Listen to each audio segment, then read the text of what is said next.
Hey, for the first time ever, I've got my co-founder of my Amazon business that did a few $100 million in revenue. I sat down with him for an interview. He happens to be my brother, so it's a much more natural conversation. We're not selling anything.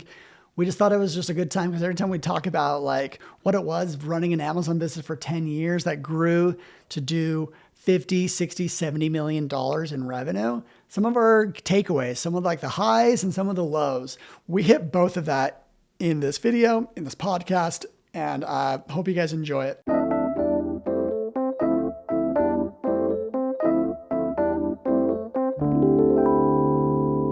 One, two, three. See, I am able to convince Jeff to come on this podcast because I'm his brother and he just owes me like a million favors. Not really, but we're in his building right now. So, you know, there's ways that we help each other out. Listeners of the show, you know that I started out in 2013 joining my brother's Amazon business. And he was running this business for about 2 years before I jumped the corporate ship and decided to try and take it as far as we could.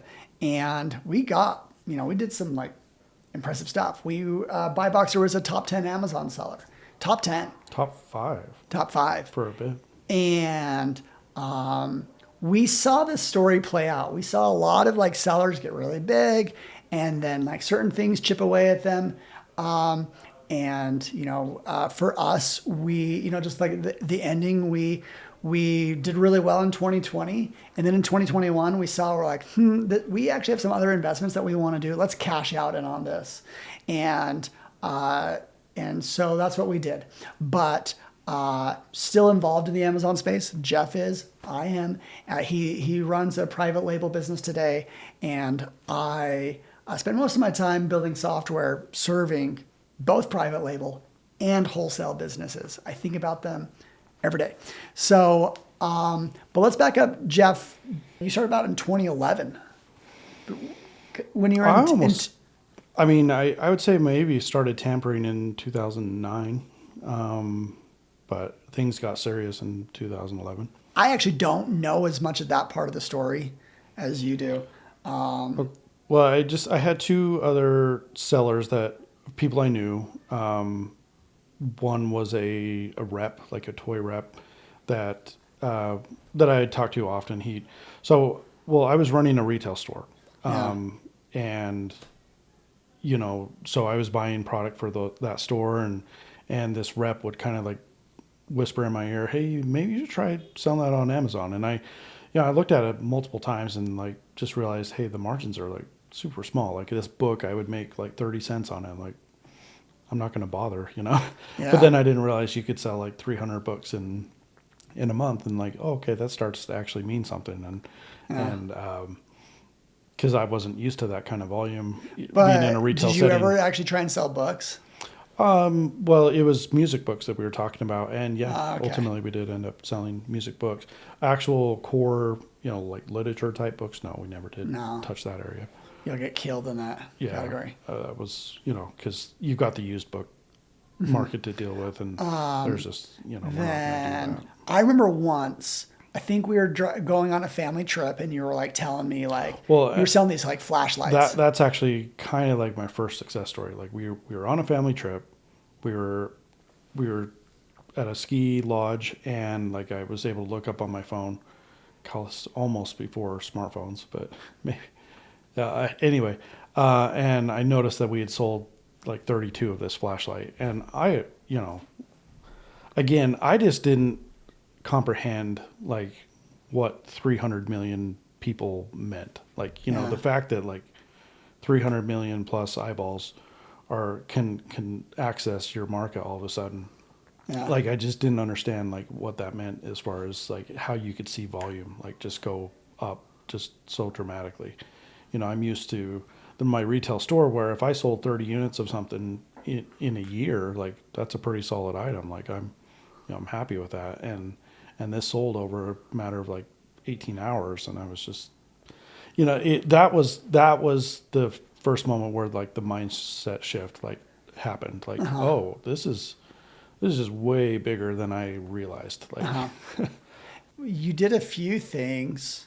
I mean, it didn't take you too long to get to like $1 million, $2 million in revenue. yeah, no, we got to 6 million really quick. Where were we Well, when I joined? I had a lot of like items that basically fit, the demand of the day. We had access to the toy market, so I had vendors there. And again, this was before any vendors became restrictive because they didn't understand the Amazon space either. And so, I just honestly, almost everything I threw in like worked because there wasn't as much competition. There certainly was some competition there, but I mean, yeah, by the time you arrived, there were already some big sellers. yeah, I mean, really, I probably got in like year 3 of FBA. And so like there was already some more sophisticated sellers. Yeah. You'll laugh at this. Turns out I found out just this last week, one of the big sellers that we saw early on, I reached out to him this last week because we had this list of, this is like an agency list, but Big Fly was on it. And I was like, ooh, those are one of the, Yeah, they're the original they were bigger competitors that I early looked on. up to. Yeah. Shout out to him. He said he listens to the podcast. Yeah. I thought that was a funny thing. Yeah. We haven't been competitors in, 5-6 years. But Hopefully he's gotten some value that has helped his business. Now, yeah. So yeah, we have these, like, it's always nice in a business to see people succeeding in that model to show you what's possible. Well, And you had a competitive side to you. You saw them and you're like, well, yeah, I want to get up there. Like, and so, I mean, from the get-go, again, like once I crossed the bridge of like understanding what type of volume potential there was, it probably crossed into the competitive side. Like then I started to, put a roster of competitors that I saw often and started to understand what they were doing and how they were succeeding. And then I thought to myself, well, like I can do that. Like, let's do this. Like, and so obviously realized that, as I started doing the buying and putting together crude spreadsheets on trying to understand the volume and the velocity of certain items, like I started to realize, like, there's just no way to do this in a manual fashion. Well, you did it manual for a while. Huh? Yeah, I did. But like during the process of that, I realized, like, hey, if I'm gonna like actually be competitive with some of these guys, like then, I think I still had to persuade you. I once or twice I was like, oh no, let's do this. Well, I think I didn't have the scope of understanding to know like what could be done, what could be automated, I guess. And so, I mean, I was just willing to just work hard and. I would say anything you could do in a spreadsheet is like, that's the stuff that gets automated. Yeah. And it did, and we did perfect it. But now that's even changing, as I was just playing with some AI tools that, like, okay, now things that are not a spreadsheet are actually very approachable, like judging an image in 6 different ways. Like, hey, here's an image. Does this tell you how many units are inside this bottle? Sure it does. Is this image well lit? It can tell you, like, things that like we just couldn't even do, you can do now. Mm-hmm. So I joined in, I think, 2013. God, I thought it was before that, but maybe I'm wrong. No, I think it's 2013. Okay. I tinkered in 2012, but I joined full time in 2013. All right, so maybe it was 2011 that kind of really, I mean, the Christmas, that first Christmas, of course, like, I remember just feeling so like disappointed that I couldn't have gotten more product in, like because we sold through everything so well that I'm like, I just felt like, man, we just missed the boat because like I just didn't send more product in and we were still refining process of like, I mean, I had added 3 or 4 new people and of course training on how to do things. And of course, I don't feel like I knew all that well, but the only way to learn how to do something is to But the end jump of in and do it. 2012, that's when you did like a decision that I wasn't actually a part of, but it actually ended up being one of the biggest changes. You went out to Indiana.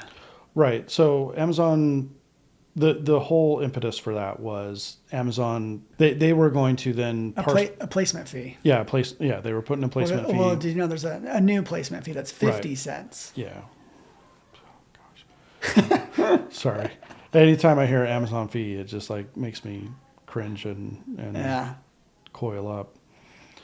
Anyway, so, but like we were selling a lot of like little sewing kits that were, our cost was like $1.15 and they were selling on Amazon for like $3.95. And I realized like 15 cents, like if I add that up, that's going to be 12,000 a month, 18,000 a month. Like that's a big deal. Like, you know, we could, and so we found that most of our product was heading to, at the time there was Phoenix, Philadelphia, and Indiana were like the primary shipping hubs.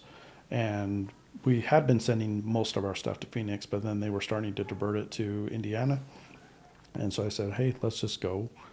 Let's put our warehouse close to Indiana. And so, Were you ever nervous about that one? Like not nervous in that I thought it was going to like sink us, but nervous to commit time and energy to a different area. Mm-hmm. I feel like that's what was more nerve-wracking. Like I think Yeah. like it I wasn't. It actually helped when I jumped on in 2013 that like I also would go to Indiana. Yeah. And like, you know, be there. There's a few times that we were meeting there, but from different directions. Yeah. And I mean, looking back, like the nervous thing was, can we get together an organization out of nowhere, and have competent people that we trust, yeah. and you know, execute. And I would say mixed review. We did find some solid people that helped, but then we ran into a lot of problems that There's a few duds. that really Just like people that, you know, tell you one thing, then do something. For one, people that you trusted that just didn't follow through. Yeah. And then also just distractions that didn't help the business either. But with that warehouse in Indiana, that was, I think about 6 months into it, I went there and I was like, oh, there's problems here that I could optimize around. Mm-hmm. And, you know, spent a lot of different time. I felt like that first year I was the most productive for the business. Well, yeah. It was hard to make big change. Like we made sweeping changes that first year. But I mean, with the limited automation that we had in place, I felt like, I mean, we could do nothing but help the business, you know, like whatever process we put in place to speed things up was that kind of competitive advantage that we were at like had. 8 million a year when I joined, close to that. Yeah. And then we kind of jumped to like 20. Yeah. And then we jumped to like 35, maybe. 35. And then I think the next year was basically like 55 to 60. We did a few things. I actually look back and I'm like, we were ahead of the curve in a lot of ways, almost like in some scary ways. Like I see people that are succeeding now or that like have achieved scale. One, we were serious. Like we got pretty close to doing a 3PL, a third party logistics. In like 2015. We were way ahead of the curve, I think, in that respect. We literally could have like still to this day done a prep center that served other people, and that would have been a business they'd be shocked that like is still growing today. First, everyone has awareness about it, but like that, there are very, very, very large sellers that use prep centers. Yeah, we absolutely. And we would have had time. Well, so I realized, you know, Green Cupboards, who eventually became E-Tails, which became Caspian.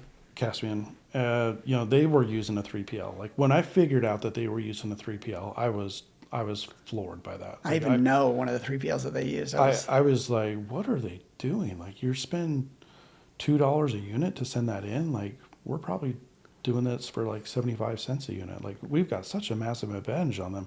And I thought, like, you know, in my heart of hearts, like, oh, like they're going to go down eventually because They did. yeah, Okay. because like this is not as sustainable. Like as Yeah. competitive as the margins are, like you can't be paying $2 a unit to send it in. Like that is just like there's Yeah. zero chance. I think $2 is on the high end. You don't see that a lot. I I of think course average you see is like at the time I $1. didn't look all that directly into 3PL pricing models because we had already had our situation going. I wasn't interested in it Yeah. at all. Then in 2015, we also took seriously this brand direct, getting exclusives. And Yep. in some ways, we were ahead of the curve. Mm-hmm. It is still to this, like, it's so weird for me to go to someone else's warehouse and see them like so excited about brand direct and like see them like, it's working. Yeah, they're doing well. They are getting new brands. There's still more brands out there. And I was like, man, were we early? What did we do like wrong? Well, no, that was, I mean, who was there were a couple of companies like south of us that were exploring that. Well, ultimately we saw some brands go on the exclusive route. And so that's Yes. what that inspired us. We're Yeah. like, hey, But we don't want to like, I think you're referencing like sellers like Pattern. We were before them. yeah. I mean, I think, all right, here's a brand like Ergo Baby, which is a baby carrier brand that I remember like we were selling really, really well. They were keeping MAP. There was like 18 sellers on their roster. And all of a sudden they went to a brand direct model or an exclusive seller model. And, that was a punch in the stomach because you're like, we were, We could have servicing been, this brand really well. We could have done it as well as anybody. Why did they give their brand rights to this seller or that seller? And so we realized, pretty early on, like in that game, that hey, we're gonna have to like. I've got a question for you. Why do you think that our brand directs didn't work out as well? We got brand directs. We did, We got 20, 30. yeah. Never went above that. It was probably 30 at the most. We never got any real major ones, but we got some good ones, like for sure. I wouldn't say that, but I agree. I don't know. What do you think our biggest one was? Like revenue wise? I don't know if we did one that did more than $1 million. yeah, like $1 million. Like Butterbell was around $1 million. Okay. They were like the one. They were like 1.4. They're about maybe. one good. That's about one good one. Butterbell bounced around to like a few directs. I think they worked with Caspian. I think they.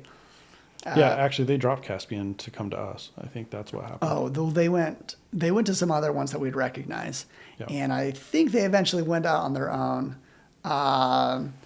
For anyone wondering, they were toxic to work with. Yeah, the owner was like Either just- way, it was like one good one, and we would say yes to anyone that did more than like Well, 50,000. And I think to myself, like, we'd believe in them. like, is that the wrong thing to do? Like, ultimately, when you're getting your feet wet, you've got to start somewhere. Like, Yeah. Like, I guess just we didn't realize that, like, you really don't Here- want to mess with here's- brands that do less than 100,000, and really $500,000 is kind of like should be the low. That should have been our low end. I think Pattern's low end right now is like 2 to 5. Yeah. If we had, in 2015, if we had 3 brands that did $2 million a year, we had 3 of those, we'd probably be in a different position right now. I think that would have given us acceleration to be a leader. Yeah. And then I have another thought on this. I saw us selling. I saw us like trying to win these relationships. We knew nothing about marketing and sales. That's just my opinion right now. I think I've learned how to build a good website. I know how to work with these contractors. I know how to like tell a story on a website. Yeah. I know how to. I'd say we didn't execute. And it's easy to turn this into a complex sale. It should always stay a simple sale. It's very if someone comes up to you and says like, so how am I going to get my brand to succeed on Amazon? If you start like getting into like the weeds, you say like, oh, you got to like worry about brand registry. You got to like worry about like, advertising. You got to like, if you give them a list of like 10 things and then like you start complicating that, you're not instilling a bunch of confidence. You're not making it an easy decision for them. Do you know one of the ways that I've seen others make it an easy decision? They say, what's it like to work with us? Well, when you sign the contract, we will hand you over as a 6-figure purchase order. Well, yeah, that's how Caspian would always win them. But that one line makes it as simple. They understand the nature of the relationship. Maybe that's why, again, things didn't ultimately work out. We approached it as a buy-sell model, meaning we were just trying to we didn't approach it as a brand building. We just approached it as, hey, we'll just take care of it type of thing. Meaning, like we didn't. I think we thought it was some brand building, but I don't know. Yeah, we were so focused on our buy-sell business where we were just barely getting product just in time inventory. Yeah. And limiting storage fees and trying to not soak up the capital that we had to, into products that weren't moving as fast. And so, again, I don't, looking back, I'm not sure it's exactly the wrong model to have.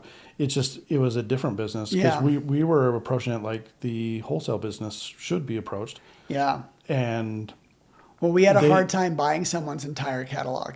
Yeah. And then on top, like we just wanted to buy, their 20% of products that was doing all of their sales. And we didn't take the time to try to build the brand. We were just trying to. I still think that if a brand is trying to get you to buy their entire catalog, that's still the wrong move. Yeah. I mean, everybody knows Pareto's law, 20% of the inventory produces 80% of the sales. So like, the brand should, also, and that's something should be talked about going into a partnership with a brand. Like, hey, we know that, I would tell them it's easier for us to turn your good products into great than to turn your bad products into average products. Yeah. There were the brand owner cares about their dogs because they built them. Right. I think of a clothing brand that we worked with, and like we just tried to carry their entire catalog, and that was just a bad move. They had like 15 items that were strong sellers, but they were bras and the variations of bras. Which one what does you well? want to do is you want to refocus their thinking. It's like, hey, you're spending time thinking about your slow moving inventory. Let's spend all of our effort on this, on these winners. And how do we double them? How do we triple them? Because your business doubles if we double these. If we double the crappy products, your business just is marginally different. Yeah. So we were a little early on Brand Direct, and we made a few I think that ultimately that didn't work for us because we approached it like a wholesale transaction rather than a brand building. We didn't have the deep pockets. At least not allocated. What I see, Caspian and whatever, they have these venture capital. What I see them doing really well, it's enterprise sales. It is pure enterprise sales. It is taking a brand that does 4 or 5 million a year, flying out there, eating with them, building trust, showering them with gifts, maybe even buy their product, take a picture, send them the picture of the product, you working together, you have to build that relationship for them to trust you. Yeah. And I've seen a lot of strategies out there that are very, very you're like, wow, that's a huge investment. Imagine trying to spend $5,000 to win, a $10 million brand. Oh, I mean, it's absolutely worth it, but but we didn't have that. We didn't have that mindset. No, we didn't. I think venture capital people, I'm talking like Caspian type sellers. I mean, I know they got like a $13 million infusion or something like that Yeah. at one point. And, we were working on operational capital to try to build these brands, and we weren't working on funny Yeah. money that was like, Yeah. and so like we had a mindset that wasn't. And any listeners, do not take venture capital for an Amazon business. Oh yeah. Don't do that. I'll just say, more than anything, you are subject to Amazon's whims. Yeah, and I think and people know that. Yeah. We know that better than anyone, I think. There's another spot that we were actually, I don't want to jump into this, but like, again, we were like ahead of the curve, was actually the reimbursement service that we built. We finished it, washed our hands of it in 2019. And to see that like 3 or 4 years later, the companies that are still doing that, they're big and they love it. It's a cash cow. Because no company, no Amazon business wants to spend their time doing that. Yeah. And then all of a sudden be like, okay, you can get 25% of this. Yeah, from my mindset, of course, I was only just focused on volume building. Like, to me, that was just, just stuff that I wanted somebody else to worry about. And, So we scaled Indiana. We probably expanded 1, 2, 3, 4, 5 times. I count 5. Probably about that. Yeah. Yeah. I kept thinking like, oh, this is going to last us for, a while. And then. Do you know what I actually tell people now? What? When they're like, hey, I'm thinking about getting a warehouse. I'm thinking about expanding. I'm like, get a smaller space than you think you need, because then you'll be creative. You could use your space better, more efficiently. Yeah. Yeah. I think each time we were creative with the space we used. It was always hard because you always felt like, oh crap, if we just had a more like, dedicated space or a larger space. We were creative. Once we rented out a truck just for space. Yeah, just to hold extra pallets, because it gave us 18 first. pallets of space. Yeah, it's probably worth it to a degree. Oh, but, it totally was. Like, again, that was probably like the third. Then it's not the third Christmas It's not season. temperature controlled, so Well, I mean, it obviously is not ideal, but it worked. Like, that was, I think, our third Christmas season, and our first or maybe second out in Indiana, and we were just the capacity that we had to get products in and out. I mean, we were probably working with 15 people that were pushing product out the door. And anyway, it was just a hard balance to keep I think we could have been more creative. That's my opinion. Yeah. And gotten away with using less space. But one thing things that we did a lot of things that started to take up space. For example, like small and light. When we expanded on that, there were some constraints to it. So small and light was all about like small and light products. FBA fees were $1 less, and all of a sudden we can like win on a lot of products that we could not previously. But you can only send things into the small and light program if it had to have like at least 15 units. Yeah. Like, that was always a problem. Like, so we had to like a vendor would match. send like an inexact amount. Like, you had to send them in like either grosses or like 72 or 144. Yeah, you had to we had an entire section that all it was trying to do was match our small and light products from different boxes or different shipments. Oh, yeah. So that they could find their pairs. Right. Like, we get 96 of something, but 12 is in one box and 24 in another box. And it's like, oh, dude. So, that was a logistics hurdle. We built a solution. It worked fairly well. But we needed space because we ended up building tons of like lockers that had extra like holding spaces so that we can, and then we had to build within the PO or the, our program that like, hey, there's 12 of this over here, and then there's 24 Do you remember over here. that like scouting tool that I built around small and light? Vaguely. So it was like you clicked on a category and it showed you all the brands in that category. Yeah. Well, that's kind of the precursor to Smart Scout. Exactly. Like Actually. that was it.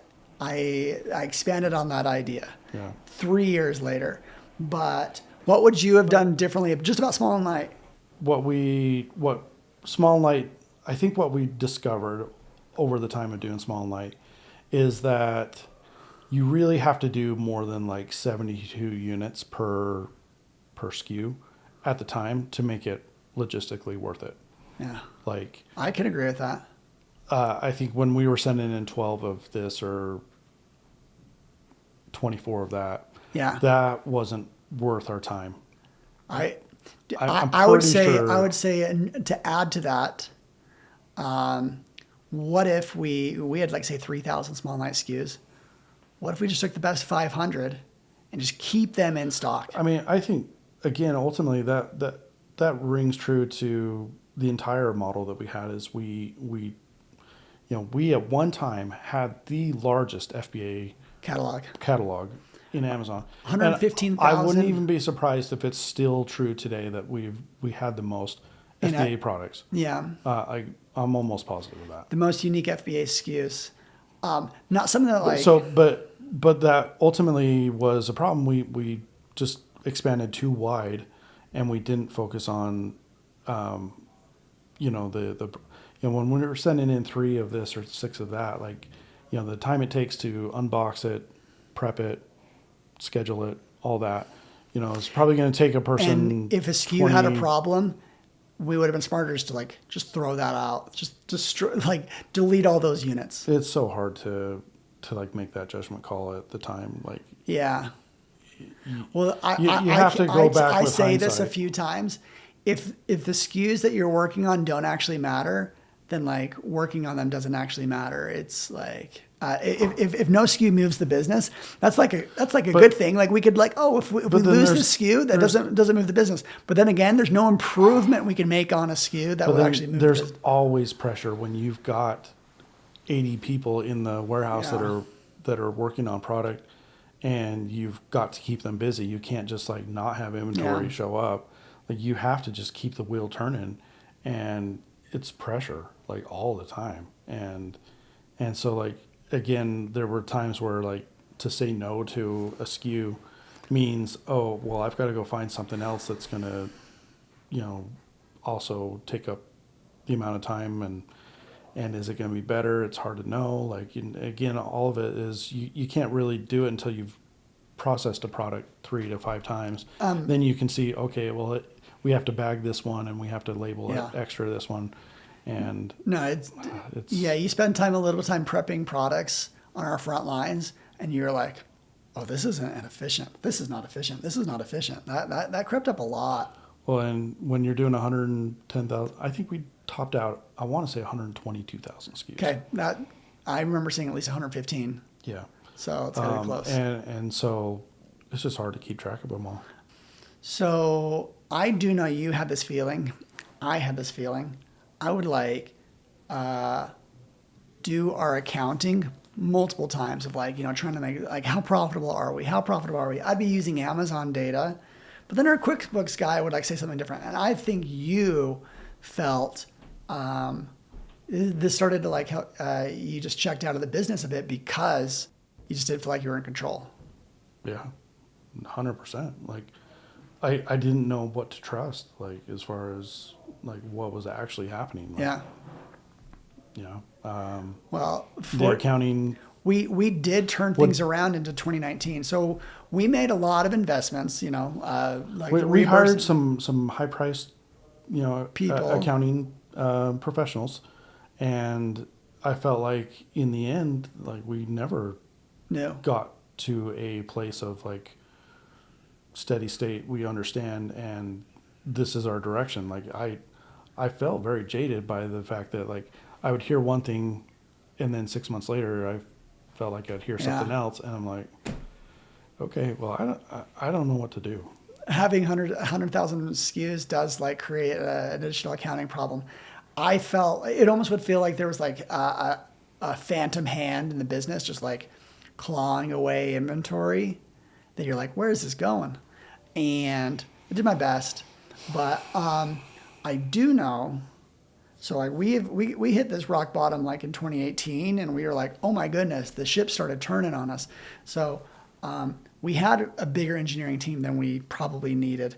We had some expenses that were like this doesn't actually move the needle. We were doing the direct brand, but we didn't have situation. accountability on that. We didn't quite know our full profitability. So we did turn the dial in 2019. We hit the black again, and then COVID happened. And this is what I've been saying: is every true Amazon seller that was selling in 2020, they've got COVID stories. Yeah, ultimately, I look at COVID as we benefited from. Oh no, 100%. Like, I mean, both it was sales like would go up. March 14th, I see NBA cancels their season. And then like the next day I'm like, this is some funny Amazon sells. Like I'm not used to seeing this.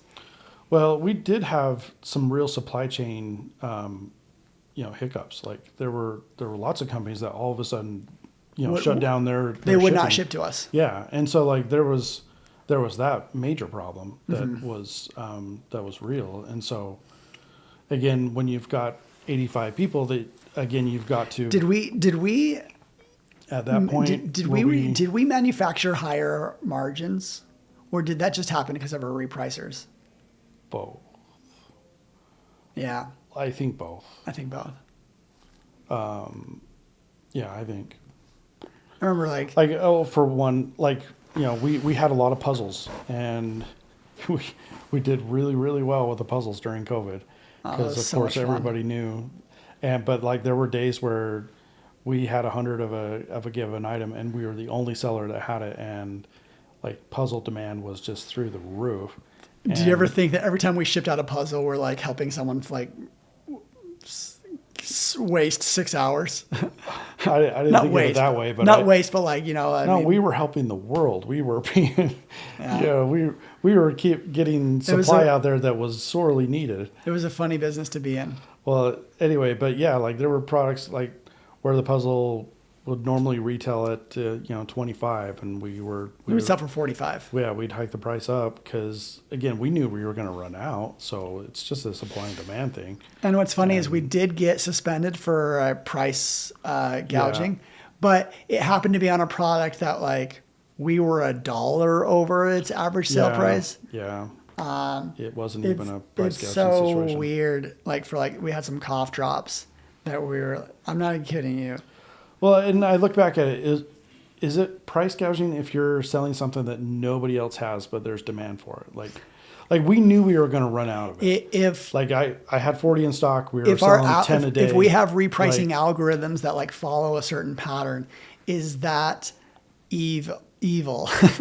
I don't think so. I don't know. And we never really we didn't grow that. our prices more than 50%. I actually think we price gouged more in 2013 than in 2020. There were some scenarios in 2013 when I first started that I'm like, hey, that just sold for $100. It's supposed to be $20. Oh, really? Yeah. Well, then that would have been computer generated. That wasn't manual stuff. Remember we would list prices? Right. Well, we did ultimately we built some safeguards within the pricing tool that stopped the pricing up, it could only go up 2.5 times if we were.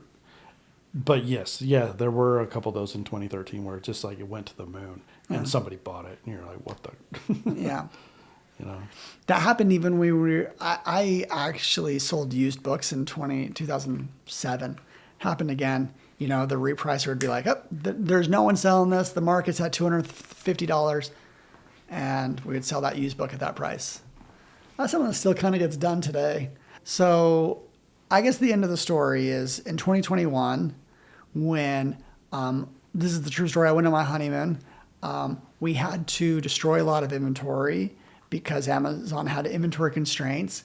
And so that was, a few $100,000. We ended up buying a private label business. That took a lot of cash out of the business. And we had two other bets. One was an inventory bet, just not go the right way. And we're like, hey, this is a risky model. let's cash out. Let's sell through this inventory. Well, and plus also got ourselves into a large warehouse that didn't make sense. Yeah. It did kind of at the time. We thought we were going to grow into it, but then, post COVID, things were not flying off the shelves like we needed. No, the business got hard again. And Amazon made it hard. And some of the decisions we made are like, okay, our money's not all tied into this. Well, and then the accounting. Yeah. In the end, to me. We felt it was like too risky the way we were running the business to like go any further. Yeah. So. Yeah. Yeah. I mean, we could talk about each one of those like things forever. We could say that for another conversation. This was,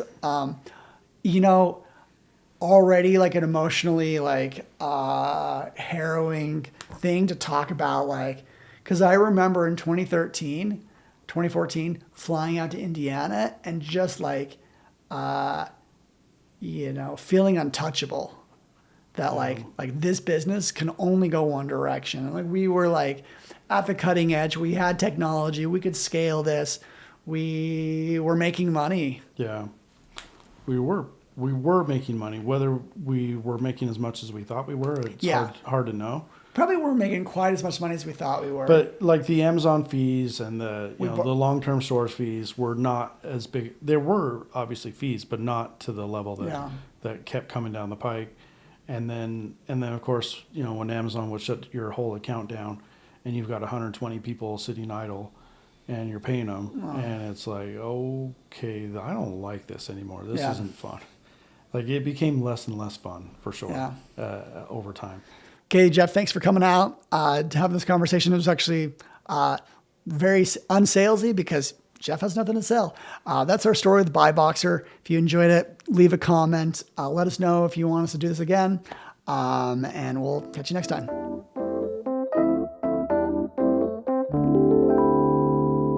1, 2, 3.